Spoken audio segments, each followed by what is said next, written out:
इस न्यूज की प्रायोजक है ब्यूटी कॉर्नर। अब ब्यूटी कॉर्नर में आप पाएंगे home decor and art effects, god idols, wall piece, metal art and wall clocks, flower pots and artificial flower plants, latest collection of crockery, stylish range of purse, toys section, fully air conditioned showroom, lift facility के साथ, Vaid arena, first floor near Digambar Jain Mandir, Balaghat.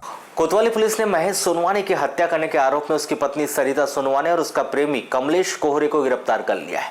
Kamlesh कोहरे के साथ प्रेम संबंध के चलते सरिता सोनवाने ने अपने पति महेश सोनवाने को रास्ते से हटाने के लिए प्लान बनाया था और सरिता सोनवाने के द्वारा बनाए गए इसी प्लान के तहत कमलेश सोनवाने ने महेश सोनवाने को आमा तालाब के पास शराब पिलाई और उसके बाद तालाब में धक्का देकर उसकी हत्या कर दी। आपको बताएं कि कमलेश कोहरे ग्राम मंगोली कला, थाना हट्टा निवासी है, जो बालाघाट नगर के वार्ड नंबर 1 बूढ़ी निवासी महेश सोनवाने का दूर का रिश्तेदार भी था और दोनों भवन निर्माण में मिस्त्री का कार्य करते थे।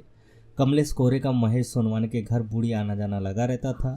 इस दौरान कमलेश कोहरे का महेश सोनवाने की पत्नी सरिता के साथ अवैध संबंधी बन गए थे और इस अवैध संबंध के चलते महेश सोनवाने दोनों की जिंदगी के बीच खटक रहा था।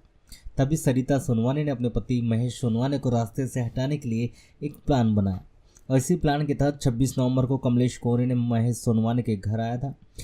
शाम को कमलेश कोहरे महेश सोनवाने को अपने घर ले जाता हूं कहकर अपने घर साथ लेकर गया था। कमलेश कोहरे ने बूढ़ी शराब भट्टी से 4 पौवा देशी शराब खरीदी। शराब लेकर कमलेश कोहरे महेश सोनवाने के साथ आमा तालाब पहुंचे और कमलेश कोहरे ने महेश सोनवाने को जमकर शराब पिलाई। शराब का अधिक नशा होने पर कमलेश कोहरे ने महेश सोनवाने को तालाब में धक्का देकर गिरा दिया, जिससे महेश सोनवाने की तालाब में डूबने से मौत हो गई। इसके बाद कमलेश कोहरे वहां से फरार हो गया। इधर 2 दिन से लापता महेश सोनवाने का पता नहीं चलने पर उसकी पत्नी सरिता सोनवाने ने 27 नवंबर को अपने पति महेश सोनवाने के गुम होने की रिपोर्ट कोतवाली में दर्ज की थी। महेश सोनवाने के परिवार के अन्य लोग सरिता सोनवाने और कमलेश कोहरे के बीच चल रहे अमन संबंध के बारे में जानते थे। घटना दिनांक 26 नवंबर की शाम महेश सोनवाने और कमलेश कोहरे के साथ अंतिम बार ही देखा गया था। वहीं महेश सोनवाने के भाई राजेश सोनवाने ने भी कमलेश कोहरे पर ही अपने भाई महेश सोनवाने की हत्या करने का संदेह व्यक्त किया था। इसके बाद कोतवाली पुलिस ने कमलेश कोहरे को अभिरक्षा में लेकर पूछताछ की। पुलिस से पूछताछ करने पर उसने घटना दिनांक को महेश सोनवाने को शराब पिलाकर आमा तालाब में धक्का देकर मारने के संबंध में बताया।